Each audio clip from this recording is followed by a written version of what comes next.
हमारा का कहनी है ना हम केहू से पिटाई बनी ना हम केहू को लो भाई बनी का है बिल्कुल कि जात बड़ू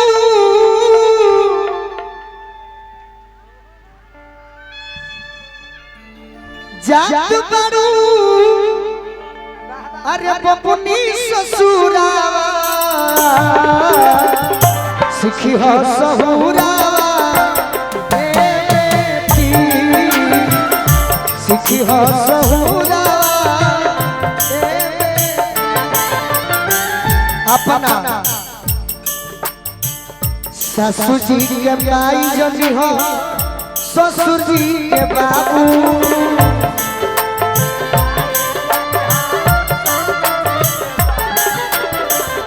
सेवा तो हल करी हो रखी हो मनवा को काबू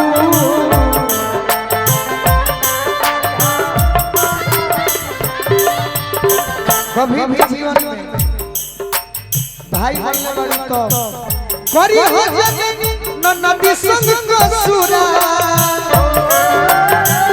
करी हो जगनी न नदी संग को सुरा सिखी हो सहुरा सिखी हो सहुरा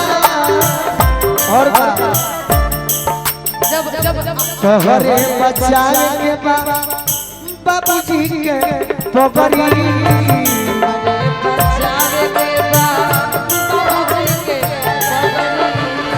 जहाँ कुछ भइलू अरे होश लागी नगरी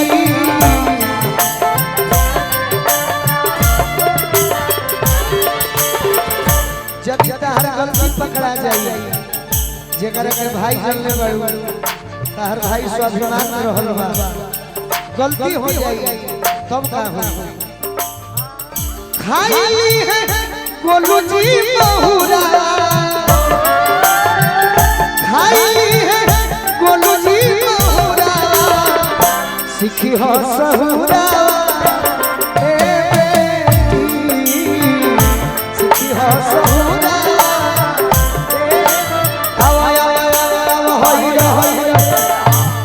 जब ये बात आपने कहा कि हमारी मर्यादा को आप ख्याल सब गीत में लड़ाई हो जाएगी सुनिए भाई होकर के एक बहन को सीख दे रहे हैं कि हमारी मर्यादा को आप ख्याल रखिएगा तो बहन होने के नाते और बड़ा भाई एक गार्जियन स्वरूप में एक पिता के सम्मान होते हैं बड़े भाई तो एक बहन का भी अपील है भाई से कहना है क्या ये अपील करी हम चार पांच को भौजाई ना बनाई ना बिल्कुल नहीं बनाई की देखी सुनी घर बरे और खोजी आए भैया हमार ससुरारी जनतर कहाँ होई जपला तब तो हमारा के सिखावत नहीं रोरू बाबूजी के नाम तारे तार कर दे कहना है क्या तार भौजाई ऐसे बड़ी कहेंगे क्या देखी सुनी घर बारे और खोजी हाय भैया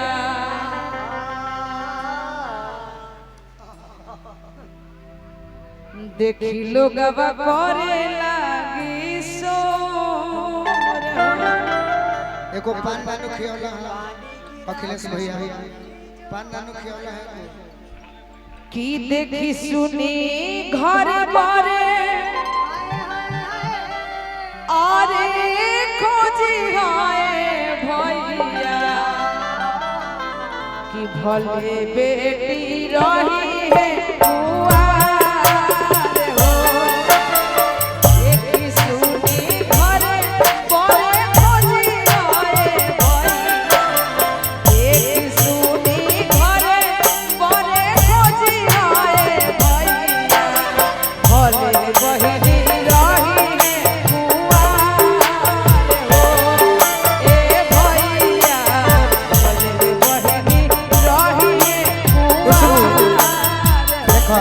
भाई बहन के जोड़ी तो बनल रही चलत रहे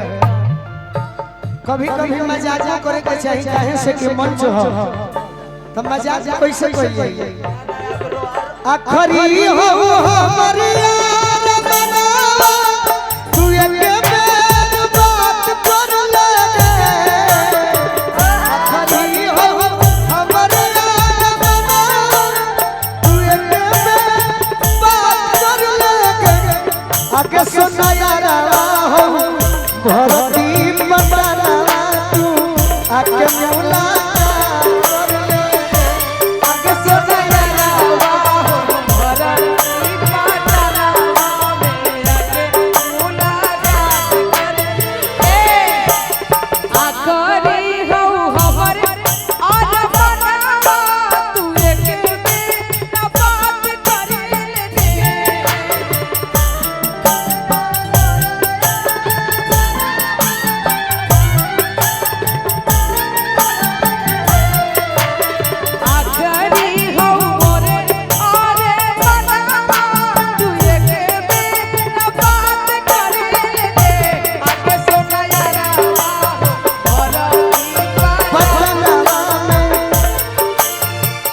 पटना माने हो पटना ना पाटन में बड़ी साल पहले गीत गौले रहनी धनंजय भैया रहल जाई के ससुरावा जब हो भुलाई गइलू कौन धन बोलो भाई गइलू ना जाई के ससुरावा जब हो भुलाई गइलू कौन धन बोलो भाई अरे पिया के पाके अपन यारा जियते मुआई गइलू ना पिया के पाके अपन यारा जियते मुआई कतना पोतिल तोहर आई गइले कतना बोलो भाई गइले रो पिंकिया पतिल है आई गइले एकरा बोलो भाई गइले हो कतना पर दिल तोहर आई गइले कतना बोलो भाई गइले रो अरे भाई कतना के चलो ए पिटाई गइले आके पकड़ाई गइले हो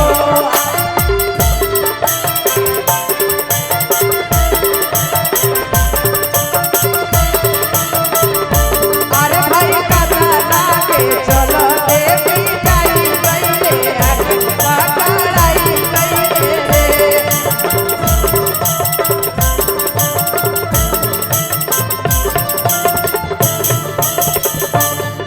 हमारा का कहनी है ना हम केहू से हां पिटाई बनी ना हम केहू को लो भाई बनी नहीं का बिल्कुल बिल्कुल भाई बहन बड़ा लहदार काहे कि ये धनंजय भैया फरमाइश है का